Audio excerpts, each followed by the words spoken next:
धन सतगुरु, धन गुरु रूप प्यारी साध संगत जी, आपका हमारे चैनल ज्योति और साधना में बहुत बहुत स्वागत है। हमारा आज का सत्संग विषय है मोक्ष का मार्ग। परम संत कृपाल सिंह जी महाराज अपने सत्संग प्रवचनों में अक्सर इस बात पर बल दिया करते थे कि बिना पूर्ण सतगुरु के मोक्ष की प्राप्ति संभव नहीं है। श्री गुरु ग्रंथ साहिब में भी कहा गया है, बिन सतगुरु सेवे जोग न होई, बिन सतगुरु भेटे मुक्ति न होई, बिन सतगुरु भेटे नाम पाया न जाए, बिन सतगुरु भेटे महादुख पाए। इस अमर संदेश में श्री गुरु नानक जी ने स्पष्ट किया है कि बिना गुरु के शरण में जाए ना तो मोक्ष होगा, न ही जीव का अहंकार नाश होगा, जो जीव को परमात्मा से दूर रखता है।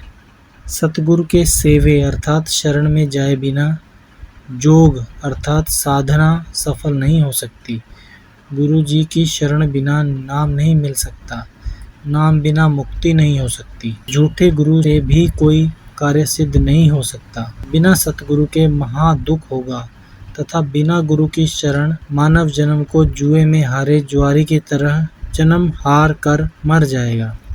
श्री गुरु नानक देव जी सख्ती के साथ कह रहे हैं कि पूरे गुरु की शरण प्राप्त करके जन्म सफल करो। यह मानव जीवन बहुत ही अनमोल है, यह बार बार प्राप्त नहीं होगा। परम संत कृपाल सिंह जी महाराज ने भी इन्हीं बातों पर बल दिया है कि जो मानव योनि है, इसी योनि में ही सतगुरु की शरण में आकर मोक्ष की प्राप्ति संभव है। बाकी किसी भी और योनियों में यह चीज़ संभव नहीं है। आप सभी से निवेदन है कि हमारे आज के सत्संग को ध्यान पूर्वक सुनिए। सत्संग प्रवचनों से पहले गुरु प्यार का एक शब्द आप सभी की सेवा में रखा जा रहा है। आप सभी से निवेदन है कि कृपया सत्संग प्रवचनों को ध्यान पूर्वक सुनिए। इस वीडियो को ज़्यादा से ज़्यादा शेयर करें ताकि संपूर्ण मानव जाति सत्संग प्रवचनों से लाभ उठा सके। मन चलता फिरता मंदिर है, भगवान उसी के अंदर है। मन चलता फिरता मंदिर है, भगवान उसी के अंदर है। इस मंदिर के 9 दरवाजे, इस मंदिर के 9 दरवाजे, उसमें बजते अनहद बाजे, उसमें बजते अनहद बाजे। एक जगती ज्योत निरंतर है, एक जगती ज्योत निरंतर है। मन चलता फिरता मंदिर है, मन चलता फिरता मंदिर है। ये भगवान ने आप बनाया है, ये भगवान ने आप बनाया है।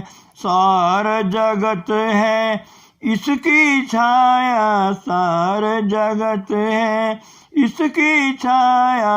हर चीज इसी के अंदर है, हर चीज इसी के अंदर है। मन चलता फिरता मंदिर है, मन चलता फिरता मंदिर है। इसी में राम कृष्ण है रहते, इसी में राम कृष्ण है रहते।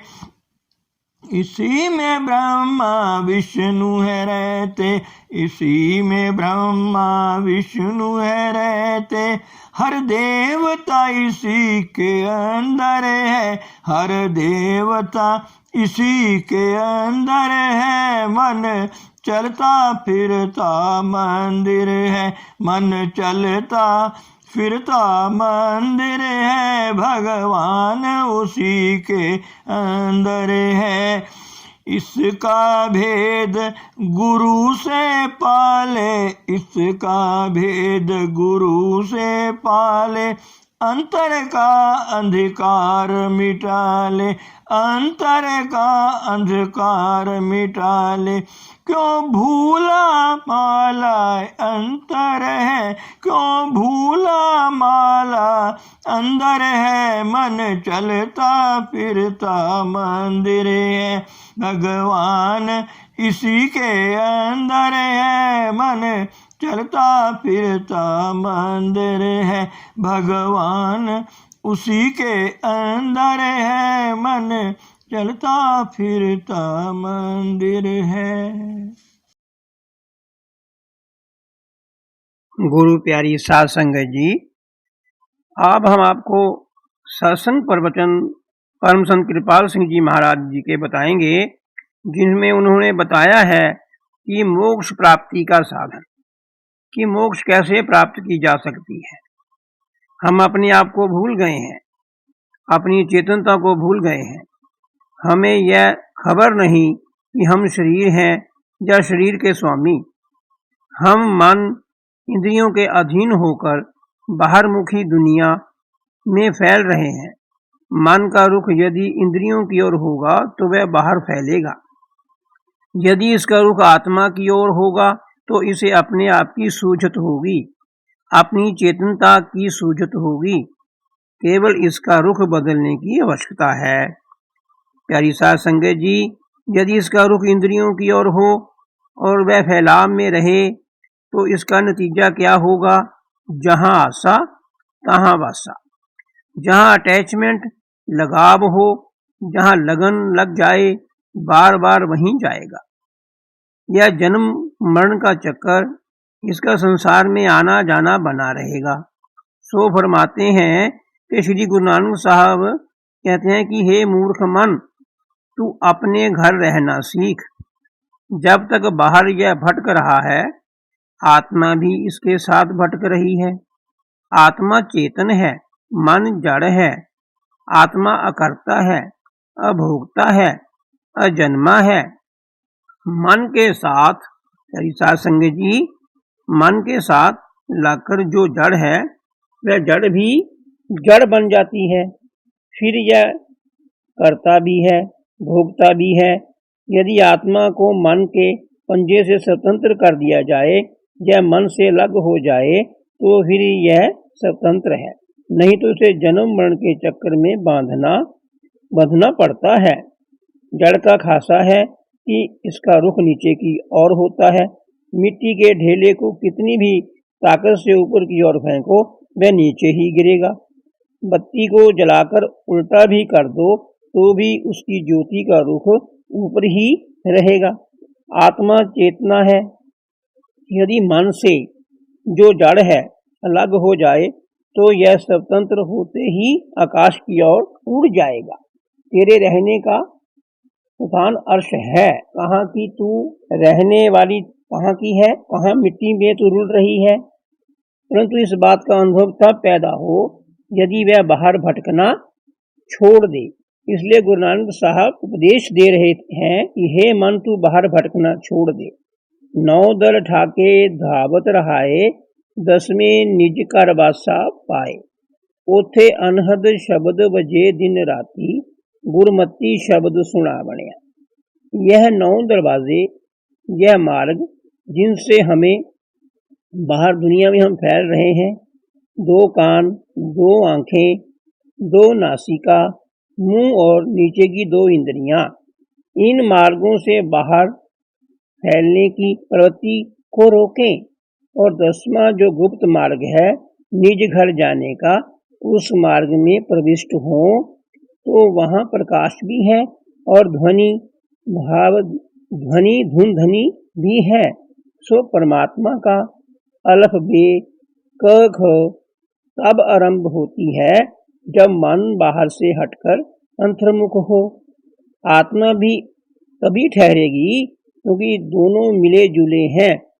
मन में रात दिन कामनाओं की, भावनाओं की लहरें उठ रही हैं। मन समुद्र लख न पड़े, उठे लहर अपार। मन रूपी समुद्र में हर समय अनगिनत लहरें उठ रही हैं।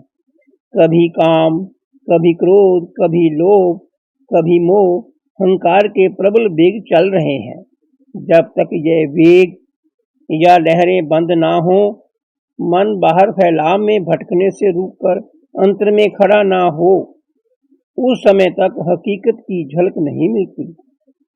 जैसे एक प्याला हो, उसमें कई सुराख हो जिनसे हवा अंदर जा रही हो। प्याले में मैला पानी भरा हो जिससे बाहर से आने वाली हवा के जोर से बुलबुले उठते हो।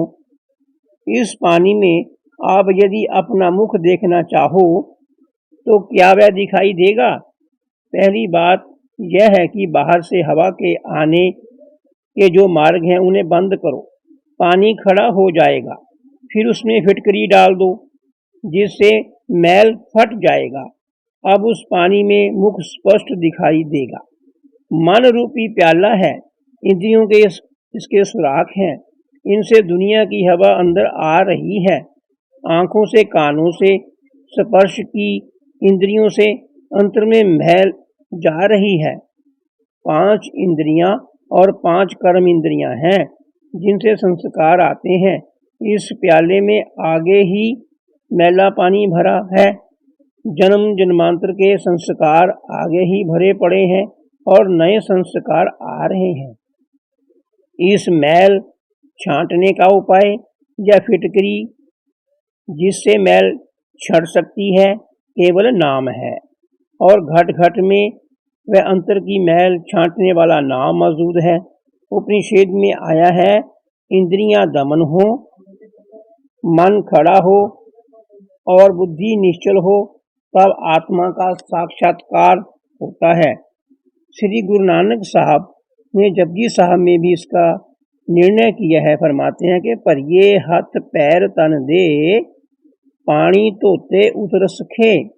हाथ पांव शरीर यदि मिट्टी से भर जाए तो पानी से साफ हो जाते हैं। मूत पलीती कपड़ा हुई, दे साबन लइए ओ तो ही। कपड़ों में गंदगी लग जाए तो उन्हें साबुन से धोकर साफ किया जा सकता है।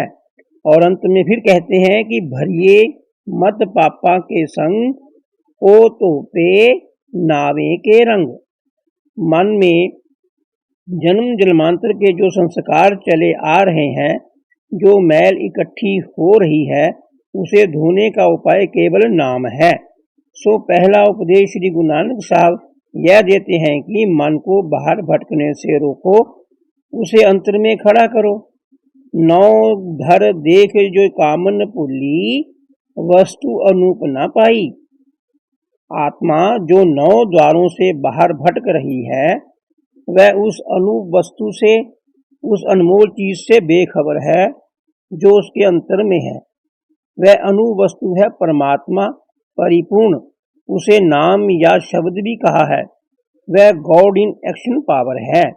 यदि वह बाहर से हटाकर अंतर्मुख हो तो उससे संबंध पैदा हो। केवल रुख बदलने की बात है। बाहर से ध्यान हटाकर अंतर में टिकाओ। कहने का मतलब है, गुरुजी बता रहे थे कि साईं बुल्ले शाह थे। बुल्ले शाह को साईं अनायत ने यही राज यो समझाया था कि साईं दा की पावना, एथो पुटना ते ओथे लावना। केवल रुख बदलने की बात है बस, और कुछ नहीं करना तुम्हें। यदि कोई ऐसा महात्मा मिल जाए जो इस साइंस को जानता हो तो वह थोड़ी सहायता भी करेगा और वो उभार भी देगा। तुम अंतर में टिक जाओगे। बाहर इंद्रियों का जितना भी ज्ञान है वह सब दृश्य का ज्ञान है। जब बाहर से इंद्रियों को उल्टोगे ना और अंतर में ठहराओगे, तभी उस राम से, उस रमी हुई शक्ति से जो कण कण में व्यापक है, जो घट घट में व्यापक है, तुम उसे जान सकोगे, उससे संबंध स्थापित कर सकोगे। राम नाम के बारे में जो संत महापुरुष फिर आगे बताते हैं कि भाई, अब प्रश्न उत्पन्न होता है कि हम राम को क्यों जपें, हमें क्या लाभ होगा। जैसे किसी को परिश्रम करने को कहो तो वह पूछता है कि मुझे क्या मिलेगा। यदि उसे कहो कि तुम्हें इसके बदले 2 रुपए मिलेंगे तो उसे कहो कि भाई राम जपने से तुमको 2 रुपए मिलेंगे तो वह प्रातः काल से सायंकाल तक परिश्रम करता है। सो आगे बता रहे हैं महाराज जी कि बाहर से नहीं हटोगे और अंतर में उस अपरंपार से नहीं लगोगे तो यम के राज्य में रहोगे। तुम्हारा आना जाना लगा रहेगा, जन्म मरण के चक्र में रहोगे। यदि इंद्रियों से अतीत होकर अंतर में नाम का रस लोगे तो बाहर के सारे रस फीके पड़ जाएंगे। फिर तुम्हें जन्म मरण के चक्कर में लाने वाला कौन है? परंतु यह काम नहीं करोगे तो फिर यम तुम्हें देखने लग जाएगा कि यह मेरा शिकार है, अभी मेरे मुंह में आया के आया। और इसके साथ यह भी होता है कि सारे सुख समाप्त हो जाते हैं और दुख उसे घेरे रहते हैं। संसार दुखों का घर है, नानक दुखिया सब संसार। तो कोई आगे पूछता है कि महाराज कहीं सुख भी है? तो महाराज कहने लगे कि हाँ भाई, कि सो सुखी है जिस नाम आधार। हम दुखी क्यों हैं? हमारे दुखी होने का कारण यह है कि प्रभु ने जो वस्तुएं हमें बरतने के लिए बनाई हैं, प्रभु ने जो वस्तुएं हमारे बरतने के लिए बनाई हैं उन्हें भोगने लग गए, और जो वस्तुएं भोगने के लिए बनाई उनका केवल वर्णन मात्र रह गया, उसको हम वर्णन करने में ही लग गए। हमारी जीवा ऐसी है, हमारी आत्मा ने अंतर में परमात्मा परिपूर्ण का भोग लेना था, परंतु हमने ग्रंथों पोथियों को प्रमाण कर लिया और बस शरीर और इंद्रियां हमें बरतने के लिए मिली थी, हमने उन्हें भोगने का साधन बना लिया। कितनी बड़ी ये भूल की बात है कि भाई हमने उनको भोगने का साधन बना लिया। आत्मा ने परमात्मा का भोग भोगना था, परंतु यह मन के अधीन होकर इंद्रियों के भोगों में फंस गई।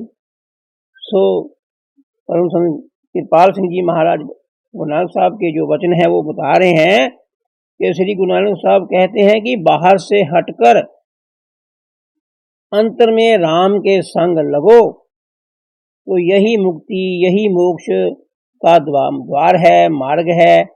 सो इतना स्वीकार कीजिए।